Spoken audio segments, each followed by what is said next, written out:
Assalamualaikum warahmatullahi wabarakatuh. Kami dari kelompok 5 akan mempresentasikan hasil diskusi kelompok kami yang berjudul berbagai jenis imagery atau perumpamaan.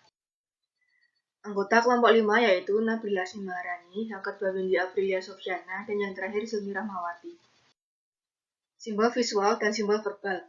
Penggunaan istilah simbol perlu dijelaskan lebih lanjut, karena pada saat suatu kata dituliskan, maka akan menjadi sesuatu yang dilihat, bukan didengar. Kata merupakan simbol yang berhubungan dengan pendengaran, dan cara mengkomunikasikannya adalah dengan ucapan, bukan dengan tulisan. Jadi, simbol verbal dapat diartikan sebagai kata yang diucapkan dan kata yang dituliskan. Simbol visual dicontohkan oleh semua jenis diagram, terutama geometri. Dalam pembicaraan yang sering digunakan, simbol aljabar dan simbol verbal biasa digunakan daripada diagram dan gambar geometri. Kedua simbol, yaitu simbol visual dan simbol verbal, digunakan dalam matematika secara bersamaan maupun terpisah. Oleh karena itu, kita menemukan diagram-diagram dengan penjelasan verbal dan bentuk perhitungan-perhitungan trigonometri, kurva disertai dengan persamaannya. Akan tetapi, kita juga bisa menemukan bentuk aljabar tanpa gambar atau diagram. Hal tersebut terlihat seperti simbol verbal sangat diperlukan, tetapi simbol visual tidak. Walaupun terkadang simbol-simbol tidak dibutuhkan, namun tidak ada keraguan bahwa simbol visual sangat berguna dan simbol visual lebih dapat dimengerti daripada simbol verbal dalam bentuk aljabar. Sudah seharusnya jika fungsi-fungsi yang disimbolkan dengan dua acara yang berbeda akan saling melengkapi. Simbol visual menjadi dasar untuk menyajikan bentuk yang sederhana yang digunakan untuk menunjukkan objek sesungguhnya. Seperti yang dikatakan oleh Piaget, walaupun persepsi terhadap sebuah objek termasuk di dalamnya sebuah bentuk konsep. Ketika melihat suatu objek dalam sudut pandang tertentu, dapat menimbulkan pengalaman-pengalaman yang lalu sebagai sebuah abstraksi terhadap sesuatu. Jadi, sebuah gambaran visual atau sebuah representasi dari sebuah objek lebih baik digambarkan sebagai simbol, meskipun konsep objek ini merupakan aturan yang digunakan dalam matematika. Berdasarkan sifat visual dari sebuah objek, kita lebih mudah menggambarkannya selama digambarkan oleh simbol visual daripada simbol verbal. Gambaran visual lebih sulit untuk dikomunikasikan daripada yang lain. Pemikiran verbal lebih memberi keuntungan daripada visual. Sebuah pemikiran sangat berhubungan dengan penggunaan simbol. Jadi, ketika membicarakan sebuah pemikiran kita kepada orang lain, kita juga mengkomunikasikan pemikiran tersebut kepada diri kita sendiri. Pemikiran yang disosialisasikan.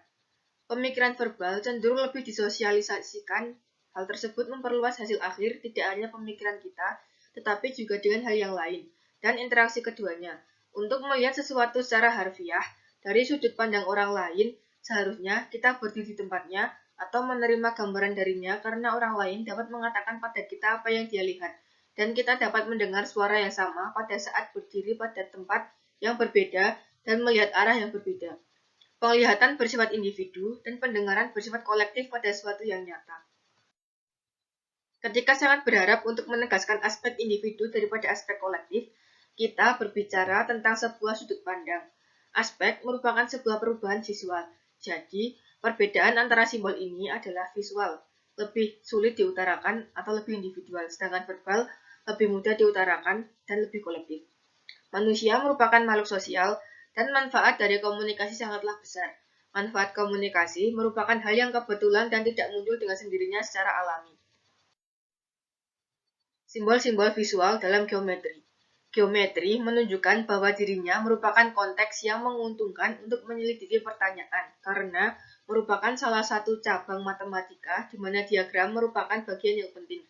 Kita harus mencatat bahwa simbol yang dilibatkan di sini lebih abstrak daripada representasi visual dari sebuah objek. Bahkan, foto dari sebuah objek hanya menunjukkan aspek tunggal, dan untuk memperluas hal tersebut akan membangkitkan konsep dari objek sebagai sesuatu dari keseluruhan dapat dijelaskan sebagai sebuah simbol untuk objek. Abstrak presentasi lainnya lebih lanjut biasanya menunjukkan bentuk, warna, tekstur, dan ukuran. Tingkat abstraksi lainnya dapat ditemukan di dalam gambaran yang mewakili, bukan sebuah objek secara khusus. Sebuah perbedaan penting antara kedua jenis simbol, foto dan kata, adalah yang satu lebih tampak sebagai objek tipikal dari set atau rangkaian yang diwakilinya, di mana yang satunya lagi tidak tampak seperti itu. Jadi, simbol visual ini pada tingkat apapun memiliki hubungan yang lebih erat dengan konsep daripada dengan simbol verbal. Hal yang sama berlaku bagi simbol-simbol geometris. Berikut ini adalah salah satu contoh simbol geometris, dan simbol verbal dari simbol geometris di atas adalah lingkaran. Persamaan simbol geometris dengan konsepnya memiliki kelebihan dan kekurangan. Manfaatnya adalah menimbulkan sifat-sifat konsep. Hal ini terjadi ketika kita menggambarkan secara visual beberapa konsep secara bersama-sama. Diagram tersebut menjelaskan pada kita hubungan antara konsep daripada representasi verbal dari konsep yang sama dengan lebih jelas. Sebuah lingkaran dengan dua garis singgung dari suatu titik di luar lingkaran dan jari-jari melalui titik singgung dari kedua garis singgung tersebut. Berikut merupakan gambarnya. Sebuah kelemahan dari simbol visual adalah simbol tersebut harus digambarkan agar dapat dikomunikasikan.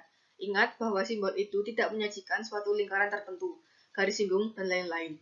Akan tetapi, menyajikan variabel-variabel suatu lingkaran. Bukan pula sebuah lingkaran dengan jari-jari dan diameter seperti yang terlihat. Kata-kata ini mengingatkan kita secara eksplisit mengenai hal ini. Sebuah diagram tidak dapat menunjukkan lingkaran tertentu. Oleh sebab itu, kita harus mengabaikan suatu kualitas tertentu dan bekerja dengan simbol-simbol secara umum. Tahapan ini merupakan tahap yang lebih konkret sehingga kita harus melakukan beberapa abstraksi dalam diri kita. Kebanyakan komunikasi geometris dimulai dengan sebuah diagram, kemudian segera beralih ke simbol aljabar verbal bersamaan dengan penambahan simbol geometri. Dalam studi vektor, ruas garis berarah diganti dengan pasangan terurut 3 atau n-tuple angka.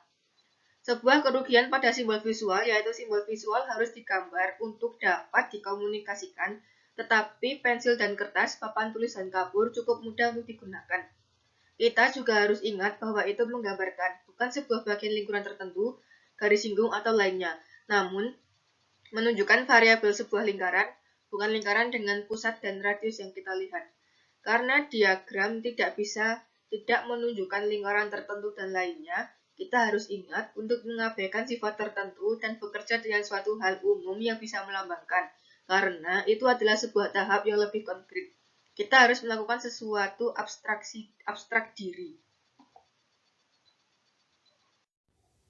Kebanyakan komunikasi geometris dimulai dengan sebuah diagram, kemudian segera beralih ke simbol aljabar verbal. Bersamaan dengan penambahan simbol geometri, dalam studi vektor, ruas garis berarah diganti dengan pasangan terurut 3 atau n-tuple angka.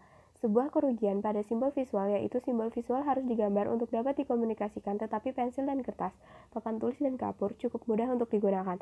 Kita juga harus ingat bahwa itu menggambarkan, bukan sebuah bagian lingkaran tertentu, garis singgung atau lainnya, namun menunjukkan variabel. Sebuah lingkaran bukan lingkaran dengan pusat dan radius yang kita lihat. Karena diagram tidak bisa menunjukkan lingkaran tertentu dan lainnya, kita harus ingat untuk mengabaikan sifat tertentu dan bekerja dengan suatu hal umum yang bisa melambangkan. Karena itu adalah sebuah tahap yang lebih konkret. Kita harus melakukan sesuatu abstrak diri. Dalam contoh sekarang ini, bagaimanapun terdapat dua kelemahan kecil yang cukup ditutupi oleh keringkasan dan kejelasan simbol visual. Namun demikian, kita menemukan bahwa ketika komunikasi geometris yang dimulai dengan sebuah diagram, mereka dengan cepat beralih ke simbol verbal aljabar, bersamaan dengan salah satu geometris tambahan seperti garis busur AUB, tegak lurus, dan garis sejajar, dan elemen visual yang kadang-kadang dihapuskan sama sekali. Dalam pembelajaran vektor, ruas garis yang dituju digantikan oleh pasangan terurut 3 atau n-tuple dari angka, dan salah satu arah di mana geometri tampaknya bergerak adalah bahwa sistem aksioma aljabar dimanipulasi. Penyajian argumen visual. Contoh-contoh berikut menunjukkan bahwa kita mungkin dengan keuntungan tinggal di mode visual yang lebih dari yang kita lakukan saat ini. Dengan konvensi sederhana, diagram di bawah ini menyampaikan segalanya bahwa pernyataan verbal yang dilakukan lebih jelas dan gamblang. Garis singgung lingkaran dari titik di luar itu sama sepanjang. Sudut luar segitiga adalah sama dengan jumlah dari bagian sudut yang berlawanan. Kita juga dapat menunjukkan sebuah teorema dan kebalikannya. Sudut dalam setengah lingkaran adalah sudut siku-siku. Begini, tanda panah berarti menyiratkan. Sebuah kiri panah menunjukkan data. Menggunakan konvensi bahwa titik ditarik kira-kira pada pusat lingkaran sebenarnya memang merupakan pusat. Sebelah kanan panah mewakili kesimpulan diperoleh teorema dari data. Kebalikan dari teorema ini juga benar. Jika garis pada lingkaran berhadapan dengan sudut siku-siku pada keliling, maka garis tersebut merupakan diameter. Dengan menggunakan tanda panah untuk dua arah implikasi, kita dapat mewakili secara simultan baik teorema dan kebalikannya. Sudut dalam setengah lingkaran adalah sudut siku-siku. Begitu juga jika garis pada lingkaran berhadapan dengan sudut siku-siku pada keliling, maka garis tersebut merupakan diameter. Sejauh ini, pernyataan visual jauh lebih jelas dan singkat. Kesulitan mulai muncul ketika kita ingin melakukan dua hal, memberikan bukti logis dan perhatian langsung ke bagian-bagian tertentu dari sebuah diagram. Yang pertama ini sering memerlukan yang kedua. Teorema di atas adalah kasus khusus berikut ini.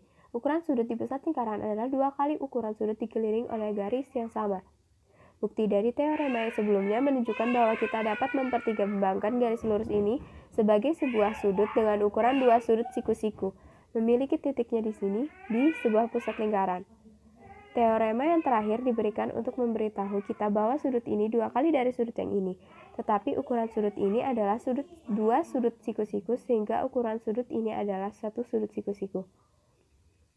Dalam situasi tatap muka, diagram yang sama akan digunakan seluruhnya, dan pembicara akan menunjuk ke bagian-bagian diagram tentang apa yang ia bicarakan pada saat yang tepat. Kendalanya adalah terjemahan dari tindakan menunjuk ke diagram.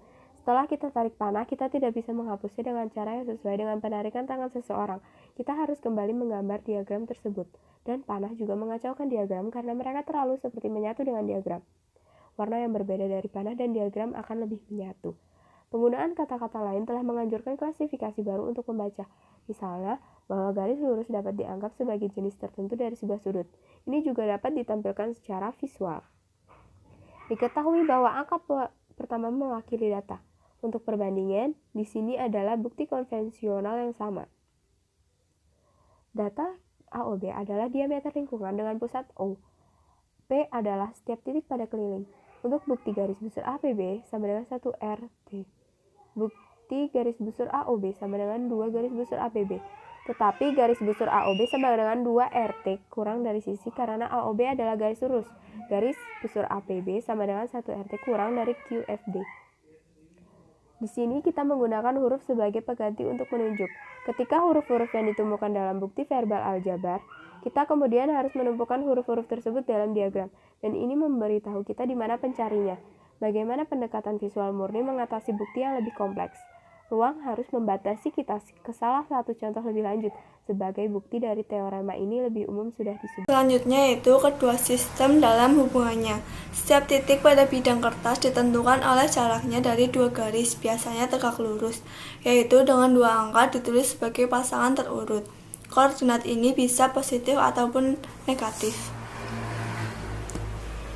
Sebuah titik sesuai dengan sepasang variabel numerik, seperti gambar di samping. Dan sekumpulan titik dengan sifat karakter tertentu, misalnya jarak dari titik asal selalu sama dengan R, diwakili oleh persamaan yang dipenuhi oleh semua pasangan koordinat X, Y. Hal ini berarti kurva dapat direpresentasikan secara aljabar yang sulit untuk digambarkan secara akurat, misalnya elips, bentuk planet orbit yang mengelilingi matahari, parabola, bentuk reflektor pada sinar paralel seperti lampu mobil, atau memusatkan sinar yang jauh ke suatu titik tertentu seperti teleskop radio. Sifat-sifat umum menggunakan hubungan umum antara koordinat variabel dan sifat metrik dengan memberikan nilai numerik tertentu pada variabel-variabel tersebut. Perlakuan aljabar geometri ini memberikan kekuatan manipulasi yang besar dan akurasi yang jauh, melampaui gambar dengan skala dan pengukuran gambar yang akurat. Akan tetapi, kita masih membutuhkan gambar untuk menjelaskan seperti apa sekumpulan titik-titik tersebut secara keseluruhan. Misalnya, pada persamaan kurva oleh Y kuadrat sama dengan 4AX yang menghilang ke kejauhan dalam 2 arah. Lalu X kuadrat per A kuadrat plus Y kuadrat per B kuadrat sama dengan 1 bergabung pada kurva yang sama dan mengalami perubahan tanda yang akan menghasilkan sesuatu yang tampak berbeda. Dengan hal ini, kita dapat mengetahui bahwa kita sering menggunakan metode secara terbalik. Alih-alih memulai dengan kurva yang diketahui dan mewakilinya sebagai aljabar, kita dapat memulai dengan konsep aljabar yaitu fungsi dan membuktikannya secara grafik. Secara umum, fungsi memberitahu bagaimana objek dalam satu set sesuai dengan yang lainnya. Misalnya, bagaimana jarak yang ditempuh oleh suatu benda dapat ditemukan jika mengetahui waktunya, atau bagaimana arus yang melalui rangkaian tertentu dapat ditentukan jika kita mengetahui tegangannya. Fungsi dapat direpresentasikan dalam berbagai cara termasuk dengan persamaan dan grafik. Untuk menemukan persamaan yang korespondensi, misalnya jika d meter adalah jarak yang ditempuh oleh benda jatuh bebas di bawah gravitasi dengan mengabaikan hambatan udara dan t detik adalah waktu jatuhnya, maka d sama dengan 4,9 kali dengan t2. Jadi jarak yang ditempuh setelah 1 sekon adalah 4,9 dikali 1 meter, setelah 2 sekon menjadi 4,9 dikali 4 meter, dan seterusnya. Dengan mengambil r, d sebagai koordinat kartesian, kita dapat menunjukkan secara grafik fungsi secara keseluruhan. Kemudian, kedua sistem dibandingkan. Sifat-sifat yang sebagian besar saling melengkapi dari dua jenis simbol yaitu visual memiliki sifat parsial abstrak seperti bentuk, posisi. Sedangkan verbal aljabar sifat abstrak yang tidak bergantung pada konfigurasi spesial seperti bilangan. Visual lebih sulit untuk berkomunikasi, sedangkan verbal aljabar lebih mudah untuk berkomunikasi. Visual dapat mewakili lebih banyak pemikiran individu, sedangkan verbal aljabar dapat mewakili pemikiran yang lebih tersosialisasi. Visual integratif menunjukkan struktur, sedangkan verbal aljabar analitik menunjukkan detail. Visual simultan, sedangkan verbal aljabar sekuensial. Visual intuitif, sedangkan verbal aljabar logis. Sifat-sifat yang dapat dikomunikasikan dan disosialisasikan dari sistem verbal aljabar tidak diragukan lagi berkontribusi pada dominasinya atas sistem visual. Namun, setiap kali kita ingin mewakili struktur keseluruhan dari beberapa topik, argumen, atau situasi, simbolisme visual, seperti dalam bagian organisasi, diagram alir, dan silsilah keluarga. Simbol pendengaran pasti berurutan dalam waktu. Mungkin kita dapat mengetahui isi dari suatu argumen dengan melihat pendahuluan dan kesimpulannya sebelum memeriksa detailnya. Hal ini dapat membantu kita dengan cepat mengetahui isi dari argumen tersebut. Dengan kata lain, penjelasan verbal aljabar setelah ditulis dapat menunjukkan struktur keseluruhan di samping implikasi logis sekuensial dalam struktur, dan dapat dipindai dengan cara lain selain dengan urutan konvensional. Simbolisme spesial menunjukkan setiap detail dari sistem verbal aljabar. Yang pertama, posisi dari dikit membantu menunjukkan dikit itu merupakan angka apa. Sebagai contoh, 2 merupakan ratusan, 70-an, 3 satuan. Yang kedua, posisi yang menunjukkan pengurangan. Sebagai contoh, 9 dikurangi 5. Yang ketiga, dapat dibagi dengan. Sebagai contoh, 16 dibagi 4 atau 16/4. Yang keempat, posisi menunjukkan korespondensi antar dua set. Sebagai contoh, 1, 4, 2, 8, 3, 12, 4, 16, 5, 20. Yang kelima yaitu penataan ruang dalam hal penting dalam matriks. Sebagai contoh, A1, A2, A3, B1, B2, B3, C1, C2, C3.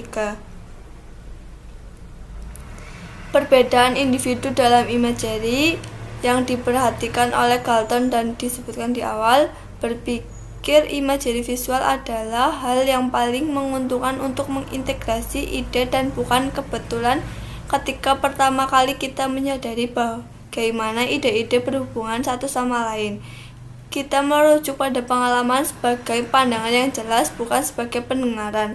Maka kita cukup berhipotesis bahwa orang-orang yang telah berkontribusi dalam pemahaman matematika dan ilmiah akan ditemukan menggunakan visual daripada imagery pendengaran. Galton memberitahu bahwa imagery visualnya jelas tetapi tidak memiliki kefasihan variabel. Einstein dalam suratnya kepada Hadamard yang dikutip dalam The Psychology of Invention in the Mathematical Field menyatakan bahwa imagery yang disukainya adalah visual dan motorik. Contoh non-matematis yang terkenal adalah Kekule. Konsepsinya tentang struktur cincin model benzena datang kepadanya dalam mimpi di mana ia melihat seekor ular memegang ekornya sendiri. Peraih Nobel Bragg dalam sebuah program televisi yang merayakan ulang tahunnya yang ke-80 menyatakan bahwa ide-ide barunya datang untuk pertama kalinya dalam gambar visual. Berikutnya yaitu implementasi dari berbagai jenis imagery pada pendidikan atau pembelajaran matematika. Menurut Sierpinska, Young and Pas 2015, menggunakan imagery visual dapat mendukung peserta didik untuk memproses dan mengubah konsep matematika abstrak menjadi penyajian yang konkret dan membentuk mental gambar yang konkret tersebut. Penggunaan imagery visual dan verbal dalam proses penyelesaian masalah mungkin tidak terlalu efektif dan dalam beberapa situasi dapat menyebabkan penyelesaian yang salah. Walaupun demikian, dengan adanya bantuan imagery visual dan verbal yang menekankan pada hubungan spesial dalam proses pemecahan masalah matematika, dapat berkontribusi dalam keberhasilan memecahkan masalah. Salah satu imagery visual yang dapat digunakan dalam penyelesaian masalah matematika, khususnya pada soal cerita, adalah diagram. Sekian dari kelompok kami. Apabila ada kesalahan kami mohon maaf. Untuk tanggapan dan pertanyaan bisa didiskusikan di Elita. Terima kasih.